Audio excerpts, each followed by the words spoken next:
Hello everyone, आप सबका बहुत बहुत स्वागत है हमारे यूट्यूब चैनल शुभ ऑनलाइन क्लासेस में। आज की वीडियो में हम बात करने वाले हैं द अर्थ यानी अपने पृथ्वी की, जिसके इम्पॉर्टेंट क्वेश्चंस जो आपके आने वाले एग्ज़ाम यूपीपीएससी असिस्टेंट प्रोफेसर के लिए काफ़ी ज़्यादा इम्पॉर्टेंट है। तो स्टार्ट करते हैं क्वेश्चन नंबर 1 से। पृथ्वी अपने अक्ष पर कितनी झुकी है? इसका उत्तर है 23.30 डिग्री, इतनी झुकी हुई है अपने अक्ष पर। सौरमंडल का एकमात्र ग्रह जिस पर जीवन है उसका नाम है पृथ्वी। सौरमंडल के सबसे बड़े ग्रहों में पृथ्वी का स्थान कौन सा है? तो पृथ्वी का स्थान है 5वां। अगला क्वेश्चन है, पृथ्वी का विषुवतीय व्यास कितना है? उत्तर है 12,756 किलोमीटर। इसी तरह इसका ध्रुवीय व्यास 12,714 किलोमीटर है। अगला क्वेश्चन है, पृथ्वी अपने अक्ष पर किस दिशा में घूमती है? तो ये है दिशा पश्चिम से पूरब की ओर। अगला क्वेश्चन है, पृथ्वी अपनी धुरी का चक्कर किस रफ्तार से और कितने समय में पूरा करती है? पृथ्वी अपनी धुरी का जो इसकी चाल है वो है 1610 किलोमीटर यानी 1610 किलोमीटर की रफ्तार से चलती है, जो 23 घंटे 56 मिनट और 4 सेकंड में एक राउंड पूरा कर लेती है। अगला क्वेश्चन है, पृथ्वी की किस गति से दिन और रात होता है? तो दिन और रात की जो गति है वो है घूर्णन गति। घूर्णन गति के कारण दिन और रात का पता चलता है। अगला क्वेश्चन है, पृथ्वी की किस गति से साल बनते हैं? तो वो है परिक्रमण की गति से साल बनता है, पूरा जो 365 डेज होते हैं हमारे। नेक्स्ट क्वेश्चन है, सूर्य की परिक्रमा करने में पृथ्वी को कितना समय लगता है? तो इस कितना समय लगता है भैया? 365 दिन 5 घंटे 48 मिनट 46 सेकंड यानी 365 डेज एंड 6 आवर्स, इतना टाइम लगता है पृथ्वी को सूर्य की परिक्रमा करने में। अगला क्वेश्चन है, पृथ्वी को सूर्य की एक परिक्रमा करने में लगे वक्त को क्या कहते हैं? उसे हम कहते हैं सौर वर्ष। अगला क्वेश्चन है, प्रत्येक सौर वर्ष या कैलेंडर वर्ष में कितने समय बढ़ जाता है, कितना समय बढ़ जाता है?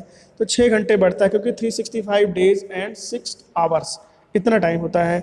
नेक्स्ट क्वेश्चन है, आकार और बनावट की दृष्टि से पृथ्वी किस ग्रह के समान है?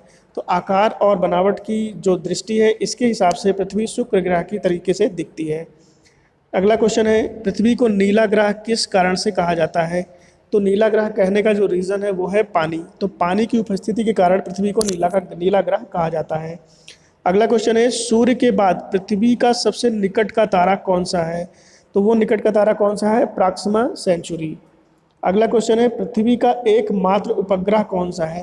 पृथ्वी का एक ही उपग्रह है जिसे हम चंदा मामा यानी चंद्रमा के नाम से जानते हैं।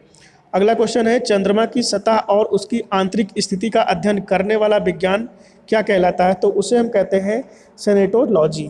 अगला क्वेश्चन है, चंद्रमा पर धूल के मैदान को क्या कहते हैं? उसे कहते हैं शांति सागर। अगला क्वेश्चन है, जीवाश्म ग्रह किसे कहा जाता है?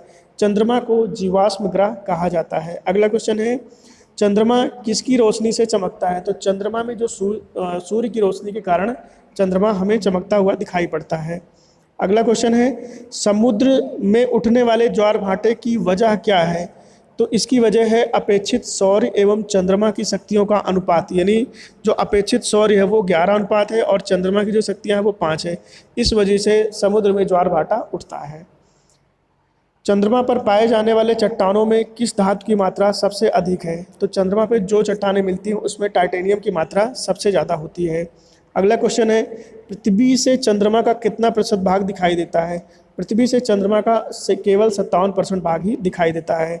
अगला क्वेश्चन है, चंद्रमा धरती की परिक्रमा एवं घूर्णन कितने दिनों में करता है? तो वो करता है 27 दिन और 8 घंटे में। अगला क्वेश्चन है, चंद्रमा का सबसे ऊंचा पर्वत कौन सा है? उस पर्वत का नाम है लिबनिट पर्वत। अगला क्वेश्चन है, चंद्रमा पर सबसे पहले पहुंचने वाले अंतरिक्ष यात्री कौन थे? तो उनका नाम था नील आर्मस्ट्रांग एवं सर एडविन एल्टिंग, ये उनका नाम था। अगला क्वेश्चन है, चंद्रमा पर कब अंतरिक्ष यात्रियों ने पहुंचने में सफलता पाई? 11 जुलाई 1969 यानी 21 जुलाई 1969 को सबसे पहले अंतरिक्ष यात्रियों ने अपने कदम रखे हैं उसकी ज़मीन पे। अगला क्वेश्चन है, चंद्रमा पर पहली बार पहुंचने वाले अंतरिक्ष यात्री किस यान से गए थे? अपोलो 11 से वो यात्री गए थे। अगला क्वेश्चन है, प्रकाश चक्र क्या है? उत्तर है वैसी वैकल्पिक रेखा जो पृथ्वी के प्रकाशित और अप्रकाशित हिस्सों को बांटती है। इसे हम कहते हैं प्रकाश चक्र। अगला क्वेश्चन है पृथ्वी के परिभ्रमण की दिशा क्या है? पश्चिम से पूर्व है। अगला क्वेश्चन है जिस कक्षा में पृथ्वी सूर्य की परिक्रमा करती है उसे क्या कहते हैं? उसे कहते हैं दीर्घवृत्तीय। और अगला क्वेश्चन है एप्साइड रेखा क्या है? उत्तर है उपसौरिक एवं अपसौरिक को मिलाने वाली काल्पनिक रेखा सूर्य के केंद्र से गुजरती है, इसे एप्साइड रेखा कहते हैं। अगला क्वेश्चन है उपसौरिक क्या है? 3 जनवरी को सूर्य और पृथ्वी के बीच की दूरी कम हो जाती है, जिसे उपसौरिक कहते हैं। अगला क्वेश्चन है अपसौरिक क्या है? जुलाई को पृथ्वी सूर्य से कुछ दूरी चली जाती है, इसे अपसौरिक कहते हैं। तो ये और अगला क्वेश्चन है अक्षांश क्या है? यह ग्लोब पर पश्चिम से पूर्व की ओर खींची गई काल्पनिक रेखा है, जिसे अंश में प्रदर्शित किया जाता है, इसी को अक्षांश कहते हैं। अगला क्वेश्चन है किस रेखा को शून्य अंश की स्थिति माना जाता है? तो विषुवत रेखा को शून्य अंश की स्थिति माना जाता है। अगला क्वेश्चन है देशांतर क्या है? यह ग्लोब पर उत्तर से दक्षिण की ओर खींची जाने वाली काल्पनिक रेखा है। अगला क्वेश्चन है किसी स्थान का समय ज्ञात किन रेखाओं के आधार पर किया जाता है? तो ये देशांतर रेखाओं के आधार पर किया जाता है। नेक्स्ट क्वेश्चन है 2 समांतर रेखाओं के बीच की दूरी को क्या कहते हैं? तो उसे हम कहते हैं गोरे। तो ये कुछ इंपॉर्टेंट एमसीक्यू क्वेश्चंस तो नहीं है, ये वन लाइनर क्वेश्चंस हैं जो पृथ्वी से रिलेटेड यानी द अर्थ से रिलेटेड है, और उम्मीद करता हूं कि यहाँ से आपको कुछ ना कुछ आपके एग्जाम में जरूर मिलेगा। अगर आपको हमारा वीडियो पसंद आए तो लाइक करिएगा, शेयर करिएगा और चैनल को सब्सक्राइब करना भी ना भूलिएगा। Thanks for watching my channel.